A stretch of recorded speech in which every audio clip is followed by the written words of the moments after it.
สบายดีท่านผู้ชมที่เคารพสบายดีทานผู้ชมที่เคารพตอนหัดทานเข้าสู่ข่าวเช้าอรุณวันใหม่ประจำวันที่13 มีนาคม 2025วันนี้เอกสันและสุริวัลเจ้ารับหน้าที่นำเสนอข่าวสารให้ท่านผู้ชมได้ติดตามนำกันวันนี้พวกเขาก็มีหลายข่าวที่น่าสนใจมานำเสนอโดยเฉพาะเรื่องมหกรรมหนังสือเจ้าม หาวิทยาลัยแห่งชาติครั้งที่5ทั้งสุริวัลก็เคยผ่านจากเวทีมศมาก่อนเนาะเจ้าซึ่งว่ามหาลัยเข้าหัวเขตนั้นมาก่อนนั่นแหซึ่งเอละกสันก็เป็นผู้หนึงคือกันที่ว่าผ่านจากมหาวิทยาลัยแห่งชาติมาเจ้าม หกรรมหนังสือนี่บอกเลยว่าทุกครั้งที่เพิ่นเริ่มมาเนี่ยเป็นเทื่อที่5เนี่ยมีความสนใจหลายจากนักศึกษาเลยพิเศษสำหรับปีนี้แมันมีทั้งปึ้มชีได้รับรางวัลและกับปึ้มที่น่าสนใจทางประวัติศาสตร์หลายอย่างให้ผู้ที่มักหักในการอ่านไปชมโดยเฉพาะมันเพิ่นว่าเอาเฉลิมฉลองใส่วันศาสตร์2ธันวาคมรอบ50 ปีภายใต้หัวข้อการอ่านเพื่อการพัฒนาเจ้าคนเรามันต้องมักหักในการอ่านก่อนเนาะการเรียนรู้เพื่อว่าจะสร้างความรู้พื้นฐานที่ดีให้กับผู้ที่ว่าอ่านแล้ววันนี้พวกเขาก็ยังมีข่าวดีสำหรับผู้ปกครองที่มีลูกหลานอายุต่ำกว่า5 ปีสามารถพาลูกหลานของท่านลงทะเบียนเพื่อกวดและรับการผ่าตัดปิ่นปัวซบแหวงเพดานโบหรือว่ามีก้อนเบ้าใบหน้ารวมทั้งปัวแปลงบาดแผลกระทบใบหน้าโดยบ่เสียค่าอยู่ห้องหมอมิตรภาพพร้อมกับข่าวต่างประเทศข่าวกีฬาทีนี้ที่พวกเขามาเริ่มที่ท่านนายกรัฐมนตรีพร้อมด้วยคณะได้เกินไปติดตามและสุขอยู่เวียกงานการพัฒนาเศรษฐกิจสังคมอยู่เมืองสานไซแขวงอัตตปือในวันที่11 มีนาผ่านมาโดยการต้อนรับของพลโทวันทองกองมณีเจ้าแขวงอัตตปือพร้อมคณะนำของแขวงเมืองสานไซบ้านโครงการและภาคส่วนเกี่ยวข้องโอกาสนี้ท่านนายกรัฐมนตรีพร้อมคณะได้ไปเยี่ยมยามและพบปะโอลมต่อประชาชนเขตจุดสุมกลุ่มบ้านวังตัดโดยกลุ่มบ้านดังกล่าวมี6บ้านมี631หลังคาเรือนยังมีครอบครัวทุกข์ยาก43ครอบครัวพลเมือง 3,693 คนทั่วเขตมีเนื้อที่การผลิต750เฮกตาร์กว่าในนั้นมีเนื้อที่ให้หมุนเวียน670กว่าเฮกตาร์เนื้อที่นา76เฮกตาร์เนื้อที่สวนกาแฟ5เฮกตาร์มีควายและงัว 1,000 กว่าตัวยังมีสัตว์เลี้ยงอื่นๆมีโรงเรียนประถม6แห่งโรงเรียนมัธยมต้น1แห่งมีโรงหมอน้อย3แห่งอาชีพหลักของประชาชนแม่นเฮ็ดไร่เฮ็ดสวนปลูกพืชผักเลี้ยงสัตว์เป็นต้นตอจากนั้นท่านสอนไซศรีพันดอนนายกรัฐมนตรีได้ให้เกียรติพบปะโอลมต่อคณะรับผิดชอบพัฒนากลุ่มบ้านและประชาชนกลุ่มบ้านดังกล่าวโดยได้ยกให้เห็นผลสำเร็จอันพ้นเด่นในความพยายามแก้ไขปัญหาความยุ่งยากทางด้านต่างๆโดยได้ยกให้เห็นผลสำเร็จอันพ้นเด่นในความพยายามแก้ไขปัญหาความยุ่งยากด้านต่างๆของรัฐบาลซึ่งเห็นว่ามีท่าเอียงดีขึ้นพร้อมนั้นก็ยกให้เห็นความหมายความสำคัญและแผนการจัดกิจกรรมของการเฉลิมฉลอง3วันประวัติศาสตร์ในปี 2025อันสำคัญทานได้เน้นนักให้ภาคส่วนที่เกี่ยวข้องเอาใจใส่ต่อหน้าตื่มบางด้านเป็นต้นให้เอาใจใส่สกัดกั้นและแก้ไขปรากฏการณ์ย่อท่อต่างๆโดยเฉพาะปัญหายาเสพติดขี้ลักงัดแงะลักตัดไม้จูดปลาการโฆษณาสวนเสือในทางที่บ่ถูกต้อง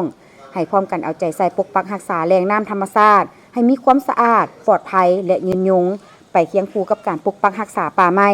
โดยหลีกเลี่ยงการถางป่าเฮ็ดให้แบบเรือนลอยจูดป่านำใส่สารเคมีและอื่นๆที่เป็นการทำลายธรรมชาติและส่งผลกระทบต่อสิ่งที่มีชีวิตจัดตั้งการปลูกการเลี้ยงที่ท้องถิ่นมีทาแห้งและเป็นเศรษฐกิจอย่างเป็นระบบให้การร่วมมือเข้าร่วมขบวนการปกปักรักษาและสร้างสรรค์พัฒนาบ้านซองก็คือปรับปรุงชีวิตการเป็นอยู่ของครอบครัวให้น้ำมือดีขึ้นนอกนั้นท่านนายกรัฐมนตรียังได้มอบข้าวสารเครื่องอุปโภคบริโภคและงบประมาณจำนวนหนึ่งให้กลุ่มบ้านดังกล่าวเพื่อประกอบส่วนเข้าในการพัฒนากลุ่มบ้านทางได้มอบเครื่องนุ่งและอุปกรณ์การเรียนให้นักเรียนเติมอีกในตอนบ่ายของวันเดียวกันคณะของท่านนายกรัฐมนตรีได้สืบต่อเยี่ยมยามและติดตามกวดเบิ่งการปฏิบัติโครงการขุดค้นและปรุงแต่งแฮคำของบริษัทวังตัดนายนิ่งกรุ๊ปซึ่งท่านพงษ์ไซสนะไซยเสนาประธานบริษัทวังตัสนายนิ่งกรุ๊ปได้รายงานให้รู้ว่าบริษัทได้เซ็นสัญญาขุดค้นและปรุงแต่งแฮคำกับรัฐบาลในเดือนเมษายน 2019 จำนวนเนื้อที่3กิโลเมตรมาฮอดเดือนเมษายน 2022 ก็ได้เซ็นสัญญาขยายเนื้อที่ขุดค้นแฮคำและแฮที่ติดพันเพิ่มอีก18กิโลเมตร ผ่านการจัดตั้งปฏิบัติโครงการแม่นสามารถดำเนินตามแผนที่กำหนดไว้โดยเฉพาะปริมาณการขุดค้นแฮการคัดแยกแฮการผลิตโลหะที่ได้จากการคัดแยกพร้อมนั้นได้ปฏิบัติพันธะให้รัฐคือปี 2023 จำนวน 72.8 ตื้อกีบและ 3.1 ล้านดอลลาร์ปี 2024 ปฏิบัติได้ 222.5 ตื้อกีบและ 10.37 ล้านดอลลาร์และได้ให้การช่วยเหลือสังคมรวมมูลค่า 31 ตื้อกีบในโอกาสนี้ท่านนายกรัฐมนตรีได้มีคำเห็นโอลมต่อผู้เข้าร่วมโดยเฉพาะต่างหน้าบรรดาแขนงการของศูนย์กลางการนำแขวงอัตตปือการนำเมืองซานไซและบริษัทผู้พัฒนาโครงการให้เอาใจใส่สืบต่อบางด้านเป็นต้นให้แขนงการเกี่ยวข้องของศูนย์กลางและท้องถิ่นสมทบกันกวดกาคืนบรรดาเอกสารการดำเนินกิจการของบริษัทแม่และบรรดาบริษัทลูกรวมทั้งการปฏิบัติพันธะต่างๆเพื่อให้ถูกต้องครบถ้วนสอดคล้องกับกฎหมายและระเบียบการที่กำหนดไว้ให้องค์การปกครองท้องถิ่นและบริษัทสมทบกันสร้างแผนการผลิตเสบียงอาหารเพื่อสนองให้โครงการทั้งเป็นการสร้างเวียกเหตุงานทำและสร้างรายรับให้แก่ประชาชนหลายขึ้นการผลิตต้องบนพื้นฐานรับประกันทางด้านปริมาณและคุณภาพที่สองฝ่ายกำหนดอย่างเป็นปกติให้บริษัทสืบต่อประกอบส่วนพัฒนาท้องถิ่นในเขตโครงการให้หลายขึ้นพร้อมนั้นก็ประกอบส่วนพัฒนาสังคมโดยเฉพาะการศึกษาโครงสร้างพื้นฐานและปัจจัยการผลิตการสร้างอาชีพคงที่และเวียกเหตุงานทำให้ประชาชนเพื่อเฮ็ดให้อาชีพการเป็นอยู่ของประชาชนในเขตดังกล่าวได้รับการปรับปรุงนับมือนับดีขึ้น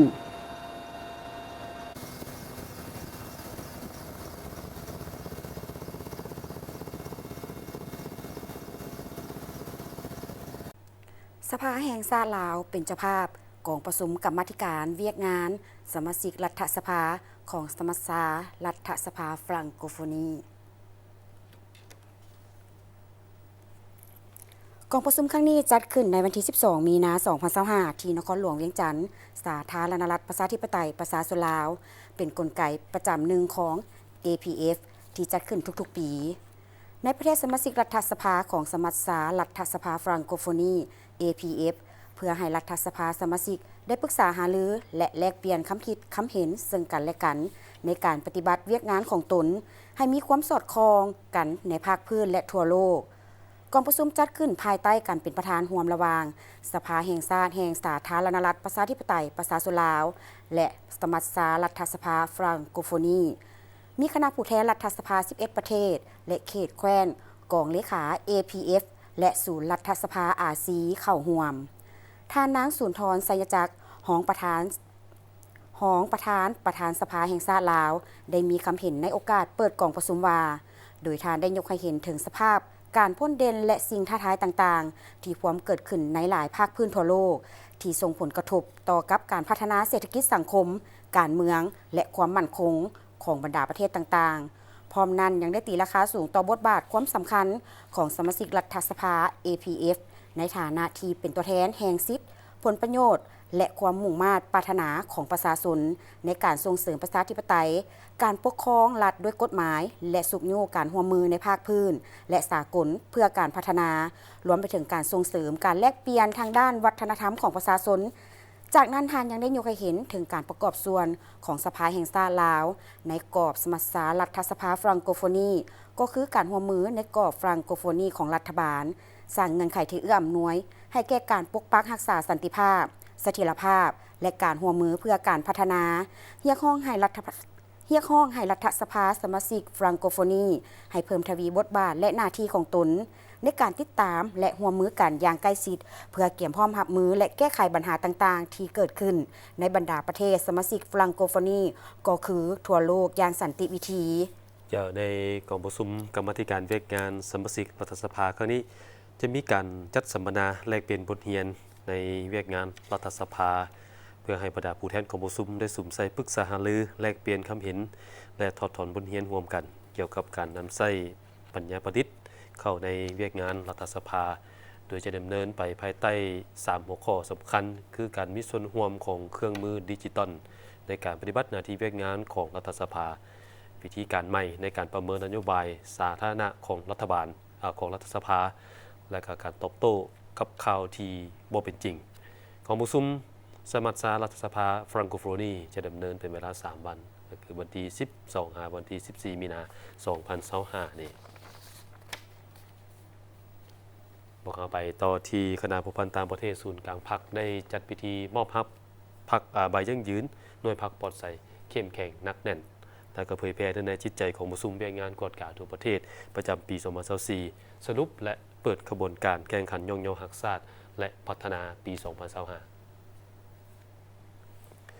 ในท่าที่ผ่านมาคณะผู้พันต่างประเทศศูนย์กลางพรรคได้จัดพิธีมอบรับใบยั่งยืนหน่วยพรรคปลอดภัยเข้มแข็งนักแน่นเผยแพร่ในจิตใจของผู้ซุ่มแบ่งงานกวดกาทั่วประเทศปี2024สรุปและเปิดกระบวนการแข่งขันย่องเยาหักศาสตร์และพัฒนาปี2025ภายใต้การเป็นประธานของสหายบุญเรือพันดานุวงศ์รักษาการเลขาคณะพรรค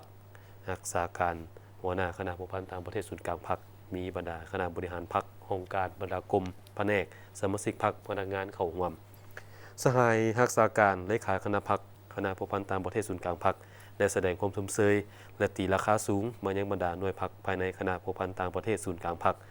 ที่สามารถสร้างและรักษาน้ำมันยศหน่วยพรรคปลอดภัยเข้มแข็งนักแน่นประจำปี2024ได้ถึง6หน่วยพรรคซึ่งเป็นครั้งที่2ที่สามารถย่านได้พร้อมกันทั้ง6หน่วยพรรคสามารถตีราคาได้ 100% สิ่งดังกล่าวแสดงให้เห็นถึงการชี้นำพาความเป็นเอกภาพภายในหน่วยพรรคความบุกบืนห้าวหันในการเคลื่อนไหวเฮ็ดหน้าที่การเมืองของสมาชิกพรรคพนักงานอย่างตั้งหน้าโดยติดพันกับกระบวนการแข่งขันย่องเยาหักศาสตร์และพัฒนาของบรรดากรมสำเร็จผลด้วยดีแสดงออกในการประเมินเวียกงานและการย่องเยาประจำปี2024ของพนักงานรัฐก่อนผ่านมาโอกาสนี้สหายในทิศ4น้ำบรรดาหน่วยพรรคภายในคณะผู้พันต่างประเทศศูนย์กลางพรรคจงพร้อมกันสืบต่อรักษาน้ำมันยศให้ได้หน่วยพรรคปลอดภัยเข้มแข็งนักแน่นในสุปีต่อหน้าและติดพันกับกระบวนการแข่งขันย่องเยาหักศาสตร์และพัฒนา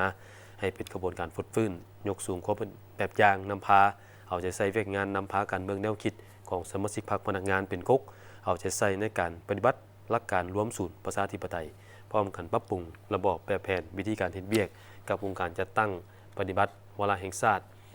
ศึกษาอบรมให้พนักงานสมาชิกพรรคเอาใจใส่ในการปฏิบัติกฎระเบียบของพรรคกฎหมายของรัฐบางออกหาประกันในการเป็นเสนาธิการให้คันถึงในแต่ละระยะ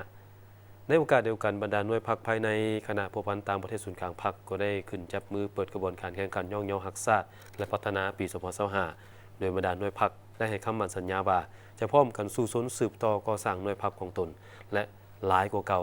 ให้ได้ทั้งปริมาณและคุณภาพเพื่อสืบต่อเป็นเจ้าการในการรักษาน้ำมันยศหน่วยพรรคของตน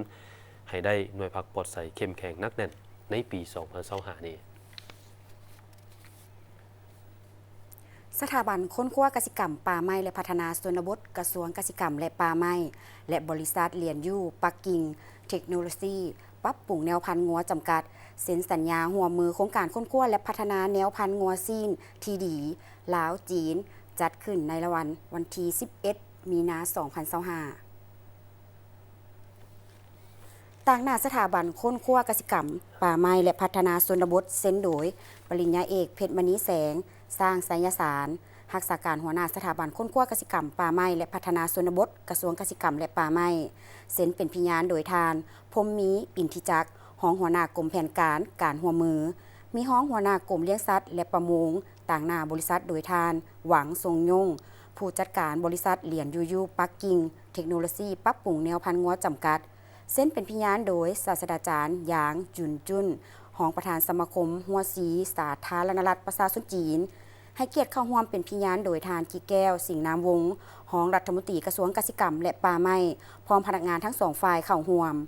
โครงการหัวหมูการค้นคว้าและพัฒนาแนวพันธุ์งัวซีนที่ดีลาวจีนเป็นโครงการที่มีการหัวมือกันกับบริษัทเหรียญยูปักกิ่งเทคโนโลยีปรับปรุงแนวพันธุ์งัวจำกัด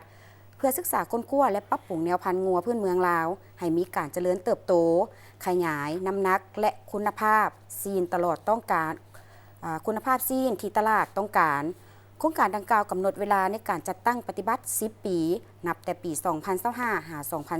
2035การร่วมมือให้มีความยืนยงระหว่างสาธารณรัฐประชาธิปไตยประชาชนลาวและสาธารณรัฐประชาชนจีนสร้างกลไกร่วมมือในด้านการค้นคว้าเพื่อยกสูงคุณภาพและเทคนิคของการเลี้ยงงัวซีนหันเปลี่ยนการเลี้ยงงัวแบบเก่าให้กลายเป็นรูปแบบใหม่ที่ทันสมัยได้รับผลผลิตสูงมีคุณภาพและติดพันกับการตลาด ประกอบส่วนในการส่งเสริมการผลิตและการค้างัวซีนของสาธารณรัฐประชาธิปไตยประชาชนลาวให้สอดคล้องกับเงื่อนไขเพื่อส่งออกไปที่สาธารณรัฐประชาชนจีนตามข้อกำหนดของสองประเทศโครงการร่วมมือการค้นคว้าและพัฒนาแนวพันธุ์งัวซีนที่ดีลาวจีนหมายถึงแนวพันธุ์งัวซีที่ได้รับการช่วยเหลือลากจากประเทศจีนโดยการนำใช้เทคนิคการผสมพันธุ์เทียมเพื่อปรับปรุงแนวพันธุ์งัวพื้นเมืองของลาวให้มีการเจริญเติบโตมีขนาดที่ใหญ่น้ำหนักและคุณภาพซีนดีที่ตลาดต้องการสามารถปรับตัวเข้ากับสภาพแวดล้อมและก็มีผลตอบแทนที่ดีทางด้านเศรษฐกิจสุขอยู่และสนับสนุนการเลี้ยงงัวซีนของครอบครัวชาวเกษตรกรและการเลี้ยงงัวแบบเป็นฟาร์มเพื่อเป็นสินค้าการเลี้ยงงัวแม่ผลิตลูกการสนองแนวพันธุ์งัวซีนที่ดีการเลี้ยงงัวน้อยงัวรุ่นเพื่อสนองแนวพันธุ์สำหรับการทอมงัวและการเลี้ยงงัวทอมเพื่อส่งออกไปประเทศจีนนอกจากนี้ยังเป็นการร่วมมือการค้นคว้าและพัฒนาแนวพันธุ์งัวซีนที่ดีระหว่างภาครัฐและภาคเอกชนบนพื้นฐานต่างฝ่ายต่างมีผลประโยชน์เพื่อสนับสนุนโครงการต่อหน้าเชื่อว่าโครงการนี้จะได้รับประสิทธิผลได้เพราะว่าเขามีวิชาการที่เก่งเด้มาช่วยแนะนำในการเลี้ยงวัวให้ได้คุณภาพได้น้ำหนักที่ดีและก็มีความปลอดภัยพวกเขาไปต่อสนพิงดีบุ๊กเนาะซึ่งพวกเขาได้แจ้งไปว่าเพิ่นได้จัดมหกรรมหนังสือครั้งที่5อยู่มหาวิทยาลัยแห่งชาติเนาะก็เพื่อเฉลิมฉลองวันชาติ2ธันวาคมรอบ50 ปีภายใต้หัวข้อการอ่านเพื่อการพัฒนาระหว่างวันที่12 หาวันที่16 มีนาคม 2025 นี้ที่มหาวิทยาลัยแห่งชาติงานมหกรรมหนังสือมหาวิทยาลัยแห่งชาติครั้งที่5มีห้องอธิการบดีมหาวิทยาลัยแห่งชาติหัวหน้ากรมวรรณคดีและพิมพ์จำหน่ายกระทรวงแถลงข่าววัฒนธรรมและท่องเที่ยวประธานสมาคมนักประพันธ์ลาวมีคณบดีคณะอักษรศาสตร์ครูอาจารย์และนักศึกษาเข้าร่วมท่านสมมัยพรหมจันทร์ผู้อำนวยการสนพิงดีบุ๊กและประธานจัดงานก็ได้ฮู้ว่าสำหรับปี 2025 งานมหกรรมหนังสือภายใต้หัวข้อการอ่านเพื่อการพัฒนามีความพิเศษหลายเนื่องจากว่าเป็นการเฉลิมฉลอง 50 ปี วันสถาปนาสาธารณรัฐประชาธิปไตยประชาชนลาวประกอบด้วยกิจกรรมที่หลากหลายเพื่อสะท้อนให้เห็นถึงการพัฒนาของประเทศเฮาตลอด 5 ทศวรรษผ่านมางานจะประกอบด้วยนิทรรศการพิเศษ 50 ปีแห่งการพัฒนาที่จะแสดงให้เห็นถึงประวัติศาสตร์การพัฒนาด้านการศึกษาการพิมพ์และการเผยแพร่วัฒนธรรมการอ่านในประเทศลาวนอกจากนี้ก็มีการวางแสดงปึ้มประวัติศาสตร์ที่สำคัญของชาติการเสวนาเกี่ยวกับบทบาทของการอ่านในการพัฒนาประเทศและการแสดงศิลปะวัฒนธรรมที่สะท้อนให้เห็นถึงบุญเสื้อดีงามของชาติลาวพร้อมนี้ก็ยังมีการจัดวางแสดงปึ้มที่ได้รับรางวัลและก็มีความสำคัญแต่ละเวลาผ่านมาของการพัฒนาประเทศชาติทั้งนี้ก็เพื่อเป็นการส่งเสริมวัฒนธรรมการอ่านและการเรียนรู้ตลอดชีวิตเป้าหมายของการจัดงานเพื่อส่งเสริมให้ประชาชนลาวหันมาอ่านให้หลายขึ้นสอดคล้องกับแผนยุทธศาสตร์การพัฒนาทรัพยากรมนุษย์ของประเทศลาวฮอดปี 2025 งานจะเปิดให้ประชาชนทั่วไปเข้าชมโดยบ่เสียค่าคือระหว่างวันที่ 12 หาวันที่ 16 มีนานี้เวลา 9 โมงหา 17 โมงที่สโมสรใหญ่มหาวิทยาลัยแห่งชาติคือเดี๋ยวนี้ความทันสมัยนี่การอ่านอยู่ออนไลน์ก็มีแล้วเพิ่นเอาเนื้อในของปึ้มมาแหละไปลงทางออนไลน์เฮาก็สามารถไปสมัครอ่านได้เนาะแม้แล้วบ่ได้เสียค่าสำหรับงานดังกล่าวก็เปิดให้ประชาชนทั่วไปเข้าชมโดยที่บ่ได้เสียค่าเช่นเดียวกันเจ้ามาที่สถานที่ท่องเที่ยวโดยพื้นฐานธรรมชาติและสิ่งแวดล้อมที่เอื้ออำนวยเฮ็ดให้การดำเนินกิจการของตนเองเกี่ยวกับการสร้างเฮือแพเฮือนพักสถานที่ท่องเที่ยวโดยอิงใส่แนวทางนโยบายของภาครัฐและแผนพัฒนาเศรษฐกิจสังคมของแขวงก็คือของเมืองเฟืองที่ได้ถือเอาเวียกงานการท่องเที่ยวเป็นเวียกหนึ่งเพื่อเป็นการสุขยู่สร้างรายรับให้แก่ประชาชนผู้ประกอบการและภาครัฐและภาครัฐได้ติดพันกับการปกปักรักษาธรรมชาติสิ่งแวดล้อมและอนุรักษ์รักษาวัฒนธรรมฮิตของประเพณีอันดีงามให้ยืนยงติดตามได้จากรายงานท่านนางวรรณมณีวงศ์สเตินในนามตัวแบบการบริการท่องเที่ยวเฮือนพักเฮือนแพได้กล่าวว่าโดยอีกใส่สภาพพื้นที่ธรรมชาติสภาพแวดล้อมต่างๆอยู่ในเมืองเฟืองโดยเฉพาะแม่นแคมป์สายน้ำลีก จึงเกิดมีแนวความคิดอยากพัฒนาเขตนี้ให้เป็นสถานที่ท่องเที่ยวเป็นบ่อนพักผ่อนหย่อนกายแก่ผู้มาลิ้นมาเที่ยวชมอีกอย่างหนึ่งทั้งแขวงเมืองและภาคส่วนที่เกี่ยวข้องก็ได้ให้ความสะดวกให้คำแนะนำในการปลูกสร้างการประกอบเอกสารและเวกงานด้านต่างๆเป็นอย่างดีโดยอิงใส่ความรู้ความสามารถที่เคยได้ประสบเห็นเกี่ยวกับการบริการด้านนี้จากภายในและต่างประเทศและปี 2021 จึงได้ค้นคิดออกแบบและเริ่มสร้างเป็นเรือนพักแบบเล้าเดิมบูฮานขึ้นที่เป็นเอกลักษณ์ของเราติดพันกับท้องถิ่นอยู่แคมป์น้ำลีกขอบเขตบ้านเมืองเฟืองโดยเน้นการตกแต่งที่กลมกลืนลงตัวกับธรรมชาติเบื้องต้นได้สร้าง2หลังมี9ห้องสามารถรับแขกได้ประมาณ30คนจากการดำเนินกิจการตัวจริงเห็นว่าได้รับความนิยมชมชอบจากแขกที่มาเที่ยวชมนับมือนับหลายขึ้นก็ได้มีบรรดานักธุรกิจผู้ประกอบการประชาชนผู้ที่มีเงื่อนไขได้สร้างเรือนพักเรือนแพ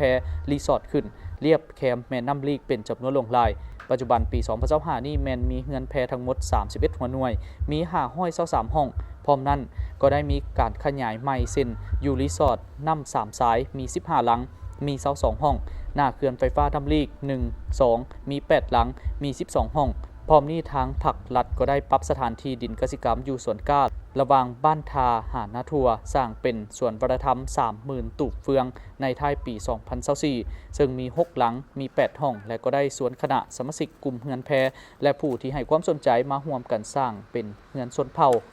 ห้านอาหารห้านขายเครื่องต่างๆปัจจุบันเฮือนชนเผ่าทั้งหมด21หลังในนี้มีเฮือนชนเผ่าลาวลุ่ม10หลังเผ่ามง2หลังเผ่ากะหมุ4หลังเผ่าไตแดง1หลังเผ่าไตดำ2หลังเผ่าเมย1หลังเผ่าอาคา1หลังมีห้านขายเครื่องทีละ2ห้านห้านขายเสื้อผ้าชนเผ่า4ห้านห้านกาแฟ3ห้านห้านอาหาร6ห้านมีผู้ประกอบการทั้งหมด21เจ้าผ่านการเคลื่อนไหวในการพัฒนาด้านการบริการท่องเที่ยวสามารถเฮ็ดให้ข้าพเจ้ามีรายรับแก่ครอบครัวคือดังนี้ในปี 2021 มี2หลังมี9ห้องเริ่มเปิดบริการให้แก่นักท่องเที่ยวซึ่งมีรายได้เฉลี่ยประมาณ30ล้านกีบต่อเดือนรวมมูลค่า360ล้านกีบต่อปีปีที่2แมนได้ขยายกิจการสถานที่พักแรมอีก12หลังมี32ห้องซึ่งสร้างรายรับได้ประมาณ50ล้านกีบต่อเดือนรวมเป็นประมาณ600ล้านกีบต่อปี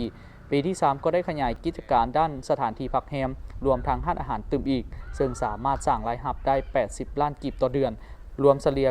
960ล้านกีบต่อปีในนี้แมนยังบ่ทันได้หักค่าใช้จ่ายต่างๆจากการดำเนินกิจการมาเป็นระยะ4ปีเห็นว่ามีการขยายตัวดีสมควรสามารถเฮ็ดให้ครอบครัวมีเศรษฐกิจดีขึ้นและมีเงินเก็บทอนโฮมสะสมจำนวนหนึ่งพร้อมนั้นก็ได้ประกอบส่วนเสียภาษีอากรให้ภาครัฐตามระเบียบการและเป็นการส่งเสริมการสร้างเวียกเฮ็ดงานทำให้ประชาชนในเขตนี้ทุนฮอนพัฒนามีจำนวนจำกัดจึงอาศัยเฮ็ดไปท่อนโฮมไปพร้อมทั้งขยายธุรกิจไปเทื่อละขั้นเทื่อละบาทก้าวการมาพักเซาของนักท่องเที่ยวมีหลายระดับแตกต่างกันฉะนั้น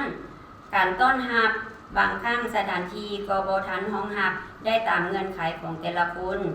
ผู้ประกอบการประชาชนบรรดาเผ่าจำนวนหนึ่งบางครั้งก็บ่เป็นเจ้าการกับการปกปักรักษาธรรมชาติและสิ่งแวดล้อมเฮ็ดให้นักท่องเที่ยวแนมเห็นภาพพจน์ที่บ่ดีก็ยังมีอยู่พร้อมนี้ในระยะที่ดำเนินกิจการผ่านมาเห็นว่าสินค้าอาหารก็มีราคาแพงเฮ็ดให้การใช้จ่ายสูงถ้าจะเอาค่าบริการต่ำก็บ่ได้กำไรถ้าเอาค่าบริการสูงก็มีผลกระทบต่อผู้มาท่องเที่ยวและผู้มาพักเซาและยาผ่านมาทางคณะผักคณะน้ำของเมืองคะแนนการที่เกี่ยวข้องทุกขั้นให้ทิศซี่น้ำเป็นปกติผู้ประกอบการน้ำกันส่วนหลายแม้นมีความสามัคคีมีความเป็นเอกภาพและมีการปรึกษาหารือแลกเปลี่ยนบทเรียนน้ำกันได้รับการสนับสนุนจากครอบครัวคนใกล้ชิดมิตรหักแพงทางด้านถิ่นฮอนความรู้ด้านต่างๆการให้คำแนะนำอย่างเป็นประจำแห่งงานมาช่วยเวียกก่อซอกได้ส่วนหลายแม้นอยู่ในเมืองเฟืองเองอีกอย่างหนึ่งก็ย้อนการท่องเที่ยวได้มีการขยายตัวแบบไวว่าแต่ความพร้อมบางด้านบ่ทันดีแท้เส้นทางเข้าไปหารถสาธารณะและผู้นำเที่ยวยังบ่มีความพร้อมเท่าที่ควรถึงอย่างใดก็ดีในตอนนี้ข้าพเจ้าก็ขอพยายามประสานกับทุกแขนงการที่เกี่ยวข้องทั้งภาครัฐและผู้ประกอบการทางด้านเงินพักเงินแพรีสอร์ทเพื่อปรับปรุงพัฒนาบูรณะสิ่งของต่างๆให้ดีขึ้นไปเรื่อยๆและเฮ็ดให้มีความยืนยงเพื่อรองรับนักท่องเที่ยวภายในและต่างประเทศ พื่อเฮ็ดให้การท่องเที่ยวอยู่เมืองเฟืองมีบรรยากาศคึกคืนสงบปลอดภัยและถูกต้องตามฮิตของประเพณีกลุ่มตัวแบบการบริการท่องเที่ยวเงินผักเงินแพจะประสานสมทบกับทุกแขนงการที่เกี่ยวข้องทางภาครัฐและผู้ประกอบการด้านเงินผักเงินแพสืบต่อปรับปรุงพัฒนาและบูรณะสิ่งต่างๆให้ดีขึ้นเรื่อยๆและให้มีความยืนยงเพื่อรองรับนักท่องเที่ยวทั้งภายในและต่างประเทศเฮ็ดให้การบริการด้านการท่องเที่ยวอยู่เมืองเฟืองมีบรรยากาศที่ดีมีเสน่ห์ได้รับความสนใจจากสังคมสามารถสร้างรายรับให้แก่เมืองผู้ประกอบการและพ่อแม่ประชาชนประดับเผ่าต่อไปโดยเฉพาะแม่นจะปรับปรุงพัฒนาอยู่หน้าเขื่อนไฟฟ้าน้ำลีก 1 2 ส่วนวัฒนธรรม 30,000 ตุบเฟืองซึ่งเป็นแหล่งท่องเที่ยวที่สำคัญของเมืองให้เป็นที่ประจักษ์ตาทั่วสังคมดึงดูดเอานักท่องเที่ยวชาวต่างชาติเข้ามาเที่ยวเมืองเฟืองให้ได้หลายเท่าที่จะหลายได้โดยเฉพาะแม่นนักท่องเที่ยวยุโรป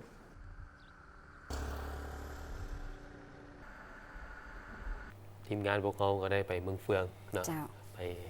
ติดตามนำเอาข่าวสารมาให้ท่านผู้ชมได้ติดตามนำกัน เป็นเมืองเฟืองนี่เป็นเมืองที่เริ่มเป็นมนต์เสน่ห์ของนักท่องเที่ยวเลย เจ้า โดยเฉพาะแต่ว่าภายในต่างประเทศนี่ก็มาหลายด้วยความโดดเด่นของธรรมชาติเพิ่น เจ้า เป็นคำเขียวคือว่าแหละหลาย เจ้า แขวงในประเทศลาวก็ถือเอาการท่องเที่ยวการอนุรักษ์ธรรมชาติหรือว่าติดพันกับธรรมชาตินี่เป็นจุดดึงดูดนักท่องเที่ยวเข้ามาต่อที่การเชิญชวนผู้ปกครองเนาะซึ่งพวกเขาก็ได้แจ้งในต้นรายการแล้วว่าท่านใดที่ว่ามีลูกมีหลานอายุต่ำกว่า5 ปี เจ้า เนาะก็สามารถนำพาลูกหลานของท่านนั้นเข้าไปลงทะเบียนเพื่อกวดและรับการผ่าตัดปิ้นปัวซบแหวงเพดานโหวพร้อมกับนี้ผู้ใดที่ว่ามีก้อนเบ้าใบหน้าเนี่ยเนาะใบหน้าแล้วกับปัวแปลงบาดแผลกระทบทั้งใบหน้าเพิ่นนี่ชี้ปิ้นปัวให้โดยบ่เสียค่าอยู่ห้องหมอมิตรภาพ ทีมแพทย์ทุงหมอมิตรภาพและทีมแพทย์จากองค์การเลสชองฟองดุยโนมาประเทศฝรั่งจัดกิจกรรมผ่าตัดปิ้นปัวซบแหวงเพดานโหวก้อนเบ้าใบหน้าและปัวแปลงบาดแผลกระทบใบหน้าแบบบ่เสียค่าตั้งแต่วันที่11 20 มีนาคม 2025ที่โรงหมอมิตรภาพกิจกรรมผ่าตัดแบบบ่เสียค่าในครั้งนี้ได้รับการสนับสนุนจากสมาคมมนุษยธรรมสมาคมการแพทย์ฝรั่งลาวนำโดยประธานสมาคมศาสตราจารย์ดร.อานฟองปรุยเกเล็กพร้อมด้วยทีมงานเชี่ยวชาญในการผ่าตัดเกี่ยวกับด้านแข้วค้างหน้าเด็กขององค์การโนมาที่จะมาดำเนินกิจกรรมผ่าตัดให้เด็กน้อยอายุต่ำกว่า5 ปีที่มีปัญหาปากแหว่งเพดานโหวก้อนเบ้าอยู่หน้าผลกระทบหลังจากบาดแผลถูกไฟไหม้อันรุนแรงห้อยแป้วที่โหดร้ายและอื่นโอกาสดีที่ว่าทางทิมผ่าตัดโนมาพยาธิโนมาเป็นพยาธิเนื้องอกเนาะอยู่ในใบหน้าต่างๆหั่นเนาะจากประเทศฝรั่งเศสที่ว่าเพิ่นได้มาช่วยผ่าตัดโดยบ่เก็บค่าที่ของหมอมิตรภาพเนาะวิชาเฉพาะของเพิ่นนะแม่นว่าผ่าตัดอันการผิดปกติของใบหน้าเนาะจะเป็นเนื้องอกบ่หรือจะเป็นซบแวงเพดานโหวบ่หรือว่าเกิดจากบาดแผลที่บ่จบบ่งามนะเป็นเพิ่นจับปิ่นปัวเฮ็ดจังได๋ให้มันงามหรือว่าค่ายคือปกติคือเก่าเนาะขอเชิญชวนท่านใดที่สนใจนำพาลูกหลานของท่านที่มีอายุต่ำกว่า5 ปีเข้ามาลงทะเบียนเพื่อเข้ากวดที่ห้องหมอมิตรภาพตึกห้องประชุมหลังคาสีแดงข้างตึกฉุกเฉินเริ่มตั้งแต่วันอังคารที่11 มีนาเวลา 8:30 เป็นต้นไปก็เป็นกิจกรรมที่ดีเพิ่นจัดขึ้นทุกๆปีก็ว่าได้เนาะเพิ่นเป็นการช่วยเหลือผู้ที่ว่าก็บ่ได้ตั้งใจอยากให้มันเป็นดอกเนาะแต่ว่ามันเกิดมาก็เป็นก็มีหรือว่าเกิดจากอุบัติเหตุก็มีแต่ว่าทางภาครัฐเพิ่นก็มีนโยบายสิแหละช่วยเหลือลูกหลานผู้ใดที่ว่ามีอาการแบบนี้ก็สามารถไปปิ้นปัวได้เนาะโดยบ่เสียค่าอยู่ห้องหมอมิตรภาพเจ้า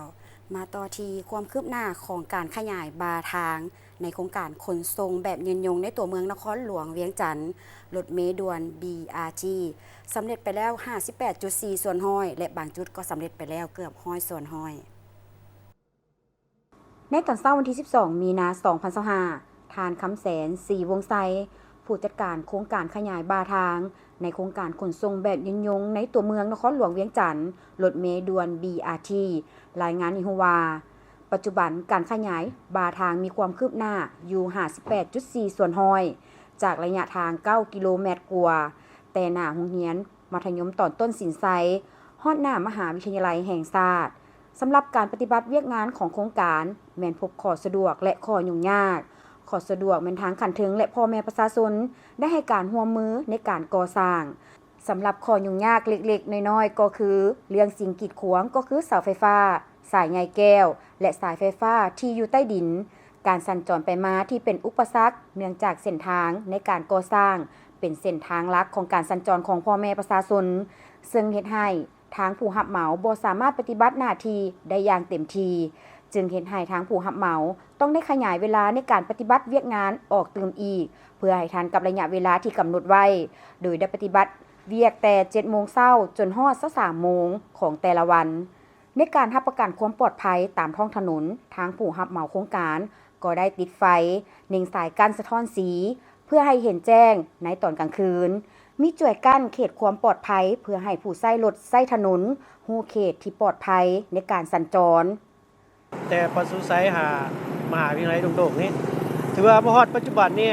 โครงการเฮามีความคืบหน้าอยู่ 58.4% เนาะสำหรับโครงการของเฮานี้สำหรับข้อสะดวกเนาะข้อสะดวกนี่ก็คือทั้งขั้นถึงของเฮาเนาะแล้วก็ทั้งพ่อแม่ประชาชนก็ให้ความร่วมมือและให้การสนับสนุนในการก่อสร้างของเฮานี้สำหรับข้อยุ่งยากในโครงการของเฮานี่เนาะคือในการขยายบ่าทางนี่เนาะมีความยุ่งยากก็คือเรื่องสิ่งกีดขวางต่างๆเนาะคือเป็นเสาไฟฟ้าบ่ระบบใต้ดินเนาะก็คือสายไฟที่อยู่ใต้ดินแล้วก็สายใยแก้วต่างๆที่ว่ามีผลกระทบและความยุ่งยากในการก่อสร้างของเฮานี้เนาะแล้วก็ปริมาณการสัญจรที่ว่าทางของเฮานี่เป็นทางสายหลักเนาะมีความแออัดหลายก็ตัวนี้ก็มีความยุ่งยากในการก่อสร้างของเฮาเนาะเพราะว่าเฮาบ่สามารถเฮ็ดเวียกได้เต็มสมรรถภาพเนาะเฮาก็ได้มีการขยายเวลาขึ้นไปเติมอีกเนาะสำหรับตัวไฟอำนาจที่ว่ามีผลกระทบเนาะคือสายไฟอยู่ใต้ดินนี้เนาะที่ว่าถูกการก่อสร้างที่มีผลกระทบนี้คาดว่าจะให้สำเร็จภายในมื้อนี้เนาะเพราะว่าได้เอาทีมงานไฟฟ้าลงมาตรวจสอบแล้วเนาะเพื่อเช็คคืนเนาะหน้าเวียกหลักๆที่ว่าเฮาเฮ็ดนี่เนาะ1มาก็แม่นขยายบ่าทางเนาะขยายบ่าทางทางเราจะแบ่งเป็น3ช่วงเนาะช่วงที่1แต่ประตูไซฮอดวงเวียน450ปีหั่นช่วงที่2แม้แต่สี่แยกไฟแดง450ปีวิทยาลัยดงโดกตัวนี้แม่นเฮาสำเร็จการก่อสร้างขยายบ่าทางสำเร็จเนาะแล้วก็คาดว่าจะสำเร็จโครงการนี้ภายในท้ายเดือน7ปี2025นี่เนาะในปัจจุบันเส้นทางแต่คอยพ้นเข็งไปหาไฟอำนาจหอประชุมแห่งชาติในระยะนี้พบความยุ่งยากและแออัดเนื่องจากอยู่ในระยะการขยายบ่าทางเฮ็ดให้ไฟอำนาจบ่สามารถใช้ได้ซึ่งผู้รับเหมาโครงการดังกล่าวได้เล็งมือและประสานกับภาคส่วนเกี่ยวข้องเพื่อแก้ไขปัญหาดังกล่าว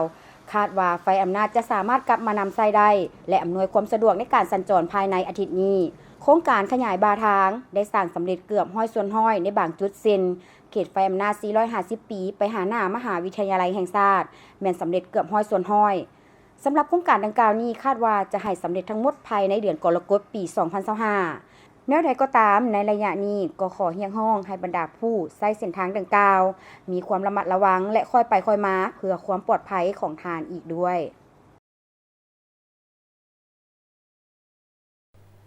ซึ่งระยะนี้ก็คือจะ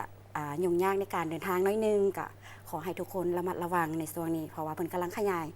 บ่าทางอยู่ในเขตแถวสี่แยกไฟแดงโพนเค็งลงมาหา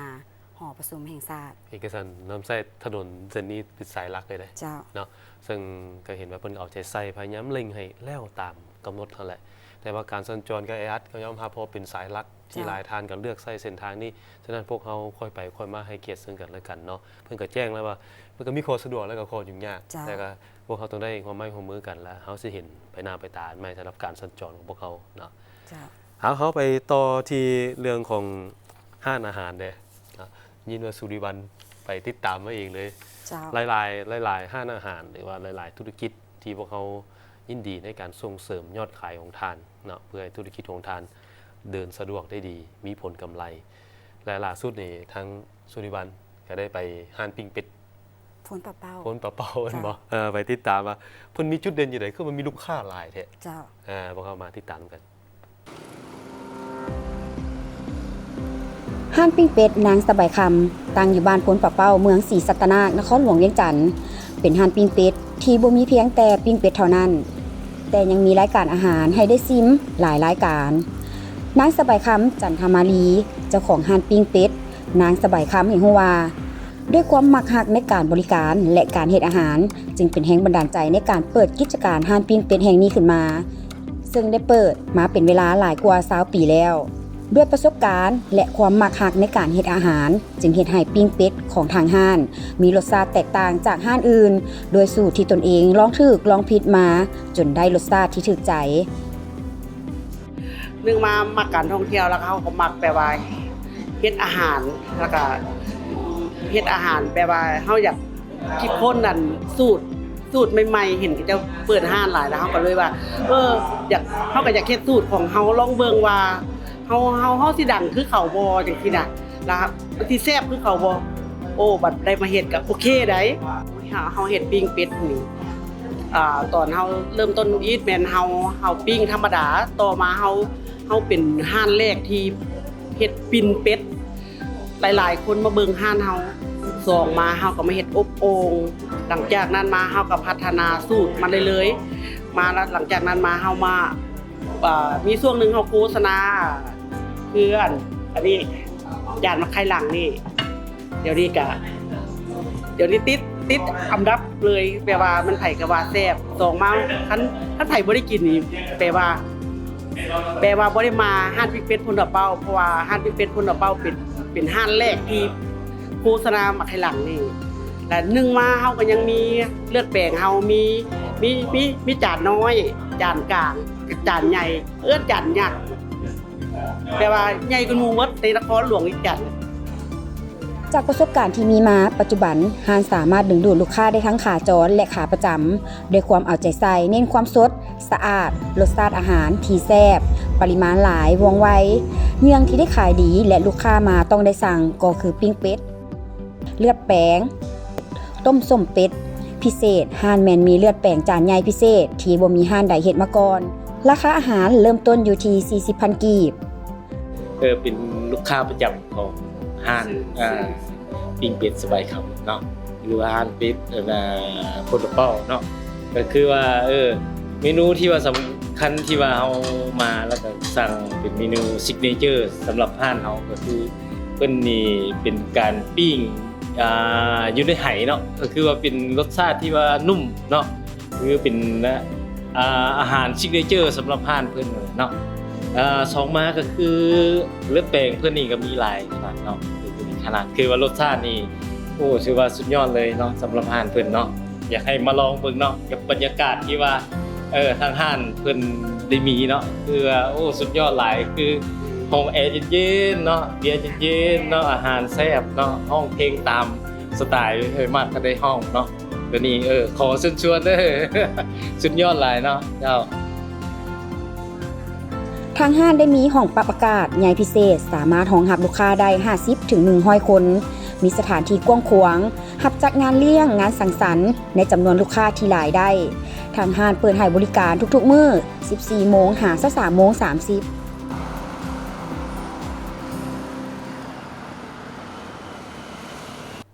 เห็นว่าห้านเพิ่นก็ถือว่าได้รับความนิยมด้วยรสชาติอาหารของเพิ่นที่เพิ่นลองผิดมาหลายจนจับได้ว่ารสชาตินี้เป็นเอกลักษณ์ของตนเองมื้อหน้าสิได้ไปซิมเบิ่งก่อนเจ้านะ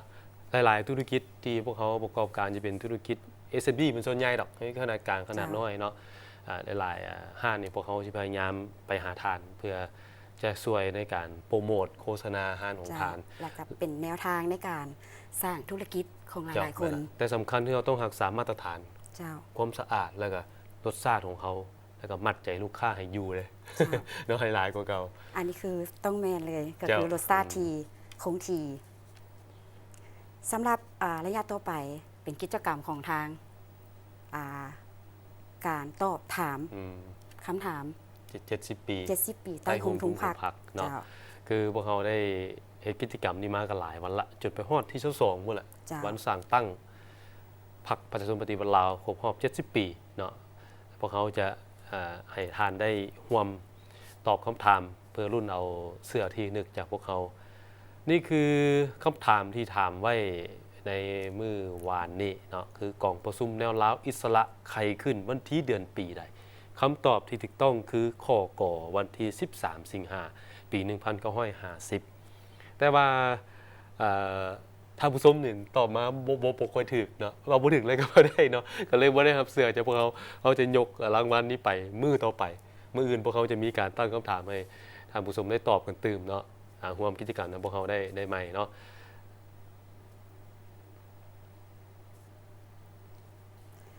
เขาจะมีข่าวท้องถิ่นจำนวนหนึ่งที่น่าสนใจมานำเสนอมาที่แขวงเสกองเมืองละมามแขวงเสกองดำเนินกองประชุมคณะบริหารงานภาคเมืองท้ายสมัยที่9และทับทามบุคลากรออกสมัครรับเลือกตั้งเข้าในคณะบริหารงานภาคเมืองสมัยที่10สหายปริญญาเอกตุลวรรณวงศ์ไสกล่าวว่าโดยปฏิบัติตามกฎระเบียบของพรรคประชาชนปฏิวัติลาวสมัยที่11และคำสั่งของคณะประจำพรรคแขวงเสกองเลขที่16ทับคปพค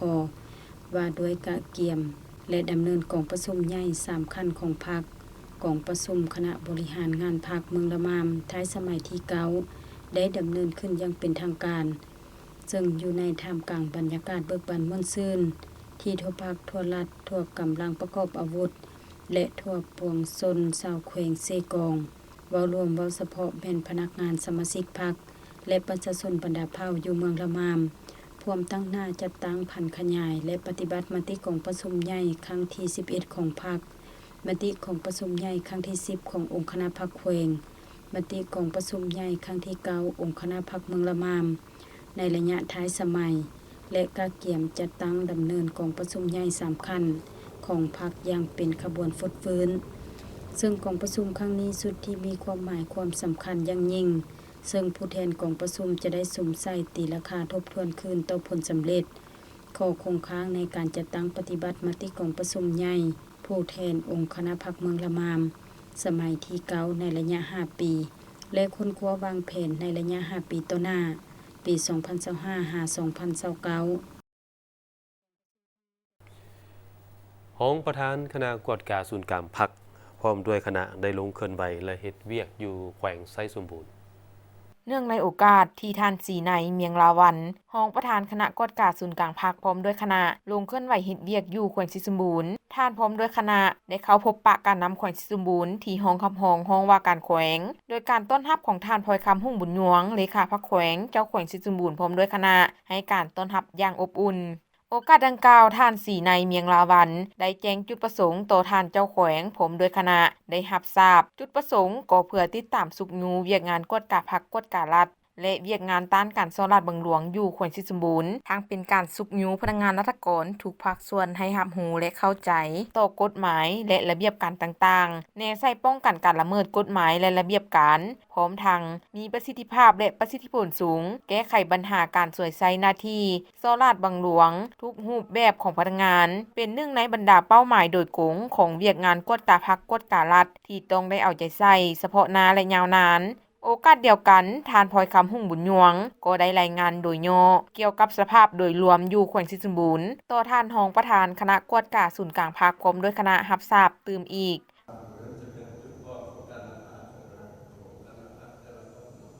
แผนกกิจกรรมและป่าไม้แขวงอุดมไซเผยแพร่เสื่อมซึมเอกสารวันสร้างตั้งพรรคประชาชนปฏิวัติลาวครบรอบ70 ปี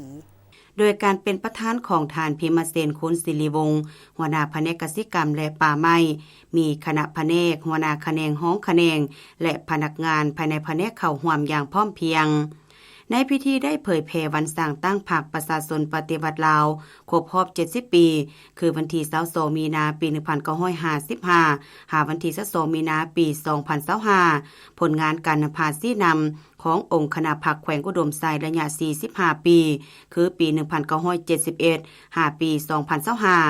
ผลสำเร็จกองประชุมครบคณะครั้งที่3ของคณะกรรมการศูนย์กลางพรรคคอมมิวนิสต์จีนสมัยที่20และข้อตกลงว่าด้วยกองทุนควบคุมสกัดกั้นและแก้ไขปัญหายาเสพติดพร้อมทางมอบไปย่องยอผลงานประจำปี